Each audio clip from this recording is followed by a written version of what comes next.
ఇంటిలో కుమారి ఆంటీ అనే ఆవిడ ఉండేది. ఆమె టిఫిన్ బండి వ్యాపారం చేస్తూ ఉండేది.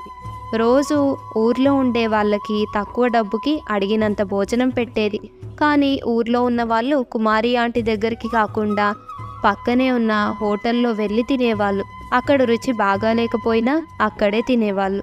ఎందుకంటే ఆ హోటల్లో యజమాని ప్రజలు వాళ్ళ హోటల్కే రావాలని వండుతున్న సమయంలో ఏదో పౌడర్ కలిపేవాడు. అది తిన్న ప్రజలంతా ఆ హోటల్కి ఎగబడి వెళ్ళేవాళ్ళు.